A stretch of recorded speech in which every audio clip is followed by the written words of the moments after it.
यशायाह भविष्यवक्ता की पुस्तक अध्याय 47। यशायाह अध्याय 47।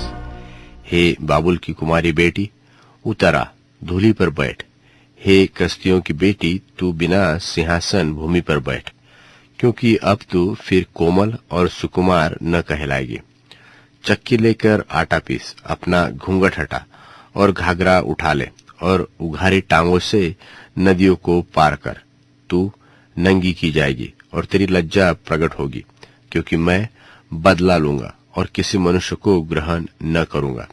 हमारा छुटकारा देने वाले का नाम सेनाओं का यहोवा और इस्राएल का पवित्र है।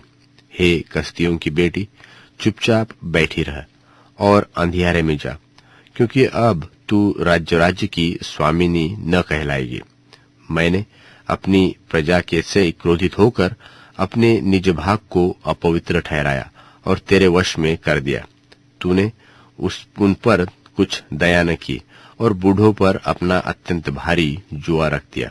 और तूने जो कहा भी है कि मैं सर्वदा स्वामिन बनी रहूंगी, सो तूने अपने मन में उन बातों पर विचार न किया और यह भी न सोचा कि उनका क्या फल होगा।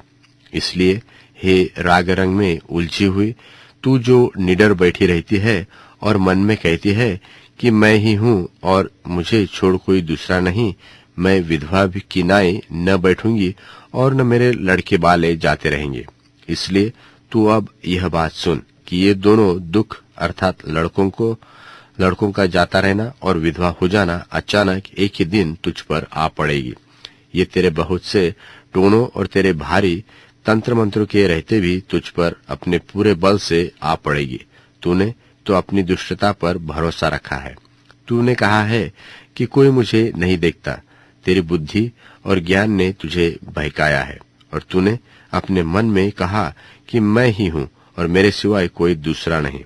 इस कारण तेरी ऐसी दुर्गति होगी जिसका मंत्र तू नहीं जानती, और तुझ पर ऐसी विपत्ति पड़ेगी कि तू प्रायश्चित करके उसका निवारण न कर सकेगी, और अचानक विनाश तुझ पर आ पड़ेगा जिसका तुझे कुछ भी पता नहीं।